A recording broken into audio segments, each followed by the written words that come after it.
Olá, pessoal. Espero que vocês estejam todos muito bem. Espero que estejam conseguindo aí a garantir os seus compromissos, né? Depois nós passamos 2 semanas aí sem postar atividades novas para que todos pudessem atualizar e a gente pudesse fazer algumas leituras e dar as devolutivas para vocês. Estão com saudade de mim, do professor? Olha, não seja mal educado, seja cordial, sim, professor. Estamos com saudade, estou muito com saudade, né? Então, porque eu também estou com saudade de vocês e a gente espera, né, muito que tudo dê certo, que tudo se resolva. E a gente estava há tão pouco tempo aí sem nenhum caso aqui em Iporá, na região, né? Agora já tem 2 casos. Isso é demais, né? Então, para uma família perder uma pessoa é muita coisa por uma situação que não foi a gente que criou, não foi a gente que inventou, né? Mas a gente espera que tudo dê certo, né? Que a gente fique bem, né? Ante essa situação toda. O tema da aula dessa semana é a independência dos Estados Unidos, ok? Então, eu resolvi fazer dessa forma aqui, rolando as páginas do livro. No meu livro, o meu livro é o do ano passado, então esse conteúdo ele está no capítulo 5, né? Quem está com o livro novo, talvez é outro capítulo, não sei. Mas é só uma parte do capítulo 5, porque o capítulo 5 fala do iluminismo, né, e liberalismo. E aí a gente pegou, então, no início do ano, só essa parte, a gente passou para outro assunto, que seria a questão da Inglaterra, e agora, então, retorna a questão da independência dos Estados Unidos, e depois, na aula seguinte, nós vamos ver sobre a independência dos países da América Espanhola, ok? Situações que ocorreram aí no final do século XVIII, certo? No final dos anos 1700 e tanto, lá no final, aconteceram esses fatos. Então, hoje, você clica aí no link acima desse vídeo aqui, tem aí o texto, né, que você pode baixar, caso você não tenha o livro, e pode acompanhar essa aula com base nesse conteúdo aí. Eu resolvi começar aqui com esse mapa, né? Então, para que vocês pudessem perceber aqui, olha só, conforme a legenda aqui do mapa, toda essa região aqui para baixo é a região que era da Espanha, né? A região do México, a região que fazia parte de um chamado vice-reinado da Espanha. Essa região aqui amarela, essa região aqui rosa aqui de cima, então ela era da França, né? Era da França. Só que na questão da guerra, que a Inglaterra e a França teve 2 guerras longas, né? Uma guerra de 100 anos, outra guerra de 30 anos, depois teve uma guerra de 7 anos ainda, né? Todas elas para a questão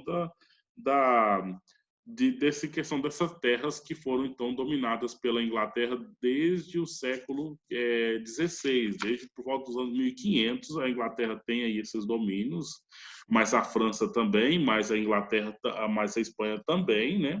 Mas no caso a Inglaterra retomou esses espaços aí, ok? Então essa parte verde é a questão da Espanha, né? Possessões da Espanha. Essa parte aqui rosa, que seria aqui a parte onde hoje o Canadá, e aqui as 13 colônias, que é o litoral aqui dos Estados Unidos, eram as possessões britânicas mesmo, né? Essa parte laranjada aqui, onde é a Lusiânia, então eram terras da Espanha que a Inglaterra tomou. Essa parte amarela eram terras da França, que por guerras a Inglaterra tomou, né? Bem como essa terra aqui atrás. Essa aqui no sul eram terras espanholas também, só que a Inglaterra tomou, certo? Então, nós temos esse contexto aqui, né, dos Estados Unidos da América no século XVIII, nos anos 1700. Então, quando fala em independência dos Estados Unidos, então nós estamos pensando em tudo isso aqui. Tudo isso aqui é os Estados Unidos, né? Os Estados Unidos da América, ok? Então, verificando aqui, a situação é que, vamos lembrar do liberalismo, né? No liberalismo, lembro que nós temos uns reis chamados reis iluminados, né? Reis que esclarecidos, e esses reis eles fazem qualquer negócio, né? Eles estão prontos para fazer qualquer tipo de negócio para que eles possam então ter riquezas. E aí, à medida que eles tinham pessoas inglesas morando por aqui, enquanto essa região se desenvolvia, também era bom para a Inglaterra, né? Só que não deu muito certo, deu ruim. Porque o que aconteceu? Essa turma aqui, que eram ingleses, que vieram à Inglaterra, aprenderam a fazer negócio lá na Inglaterra, começaram então a produzir, começaram a fazer comércio, né? E esse comércio que esse pessoal dos Estados Unidos estavam fazendo acabou por entrar em concorrência com as mercadorias que eram lá da Inglaterra, né? E a Inglaterra não gostou dessa questão, certo? E aí a Inglaterra também teve algumas guerras, né? Então, não tinha nada a ver com os Estados Unidos aqui, mas tinha a ver com a Inglaterra propriamente dita. Guerras que a Inglaterra então teve lá contra a França, né? Por questão da possessão ali da Índia, iniciou lá em 1754, né? Então, aí o que aconteceu? Os norte-americanos invadiram terras indígenas situadas aí nos Montes Apalaches, provocando a reação dos franceses, que lá viviam, né? Então, essa questão índia aqui tem a ver com os indígenas mesmo, aqui da América, aliados a eles. Então, a Guerra dos 7 Anos por conta dessa situação, ok? Dos ingleses contra os franceses por conta de terras indígenas aqui. Motivou principalmente pela França, né?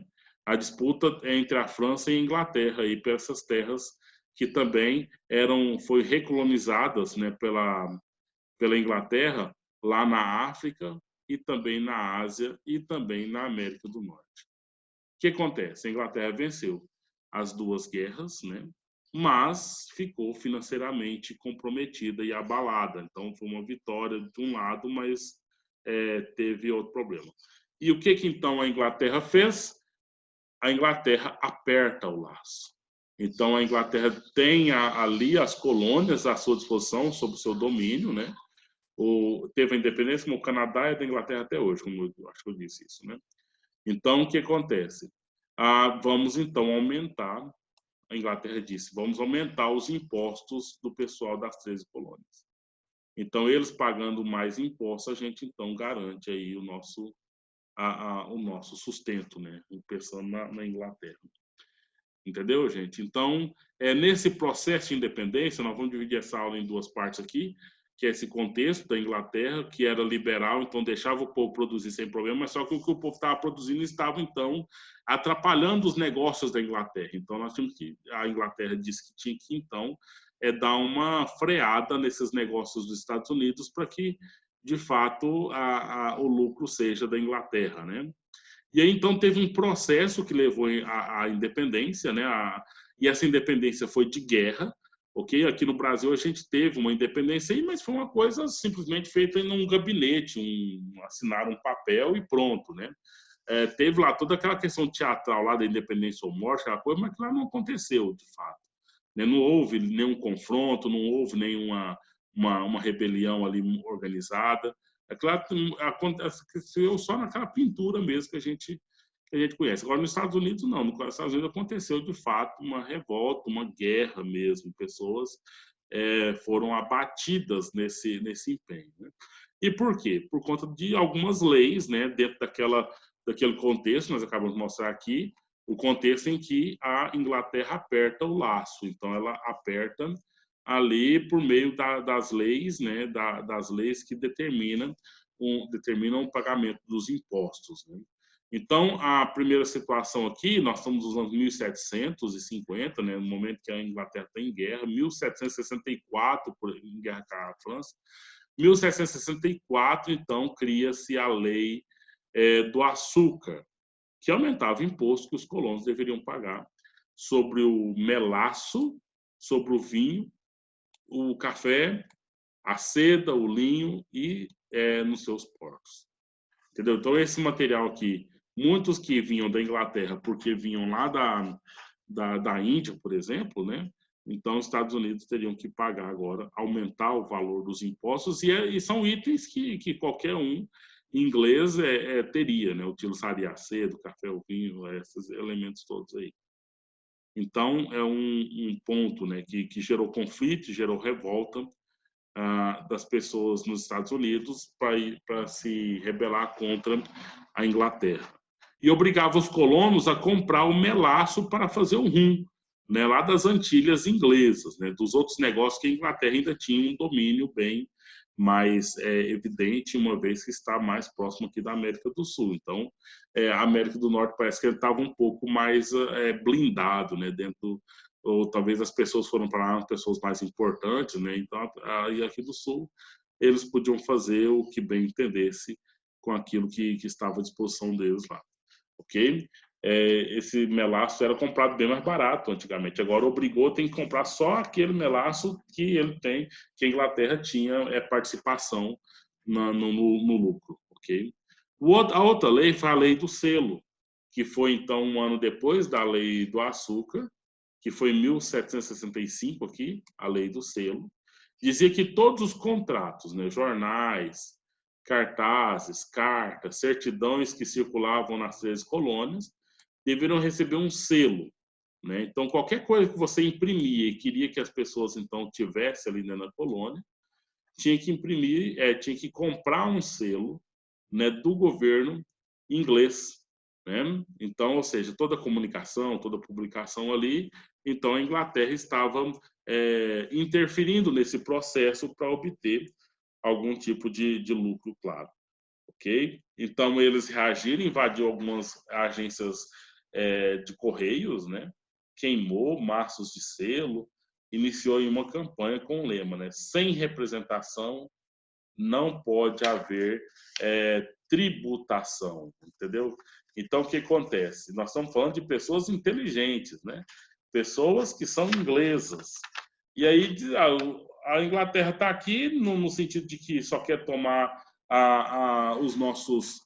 o nosso dinheiro, né, a nossa produtividade, e fica impondo algumas regras. Aí disso aí. E nem nos representa, nem está aqui, nem está lá na Inglaterra.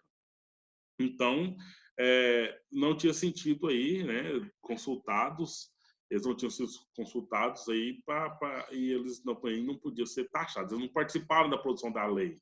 Então, né, então nós estamos falando de pessoas que são, ou que se dizem ser, independentes desse processo todo aí, né, uma vez que estão já em carreiras políticas.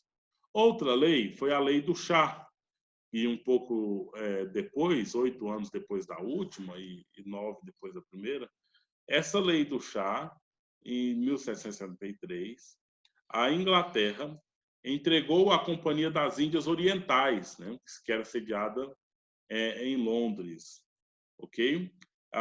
O controle sobre a venda do chá para as 13 colônias, então medida conhecida como essa lei do chá.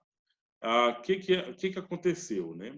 Então, uns 150 colonos invadiram a 3 navios os ingleses, né, no porto de Boston, nos Estados Unidos, e jogaram o chá fora, né? Foi então chamada a Festa do Chá, que ocorreu em Boston. Então, eles tinham já a condição de comprar esse chá mais barato, para poder produzir o chá, mas aí a Inglaterra, para garantir lucratividade, determinou que eles tinham que comprar o chá da Companhia das Índias Orientais, que é uma empresa da Inglaterra, né, que buscava esse chá lá na Índia, na China, e trazia para vender por aqui, e aí o povo dos Estados Unidos era obrigado a comprar daquele preço, daquela forma. E uma coletânea de leis que são as chamadas intoleráveis, né? Então, nós estamos vendo aqui que é o ponto de vista do estadunidense, né? Da pessoa dos Estados Unidos, falando dessas leis. Se você perguntar para um inglês, não, essa lei é totalmente tolerável, totalmente correta. Então, são os pontos de vista da história que nós não somos bobos, nós sabemos que tem aí pontos de vista diferenciados, né? E a gente pode fazer essa crítica, essa análise. E aí, em resposta ao episódio do chá, a Inglaterra decretou, então, um conjunto de leis que os colonos norte-americanos consideravam intoleráveis, né? Que aí tem algumas, vamos citar aqui. Lembra que nós conversamos aqui na Revolução Industrial dos ludistas, né? Então, quando os ludistas começaram a quebrar a fábrica, então é o pior pecado, tinha que morrer com a cabeça cortada, porque ninguém vai destruir propriedade privada. Aqui nós estamos na mesma situação, né? O chá é da Inglaterra, então aí veio alguns colonos aí para jogar esse chá fora, né? Fazer esse atentado. Então eles duramente foram punidos, uma vez que essa é a filosofia desse pessoal dessa época, ok? Então, entre essas leis que são as leis intoleráveis, temos lá o fechamento do porto de Boston, até que os colonos pagassem o prejuízo causado. Então, ou seja, em Boston não entra nada, né? E isso é muito ruim para os negócios, né? Que precisa da mercadoria para comercializar, entendeu? Outro ponto, ocupação de Massachusetts pelo exército inglês, né? Então, onde estava ali o grupo dos que tinham eram a favor da independência, e julgamento dos colonos que foram relatados, né, que foram ditos que estavam ali fazendo aquelas rebeliões, né, dentro dos tribunais ingleses, não dos tribunais dos Estados Unidos, mas inglês, para que eles fossem então julgados da forma que tem que ser. Certo? Então, pessoal, aqui foi essa pequena introdução, né, a apresentação aqui do nosso tema. E aí logo abaixo, clica no próximo vídeo aí, para a gente continuar essa conversa, né? Falando sobre o movimento da independência mesmo, como que ocorreu lá na Inglaterra, ok?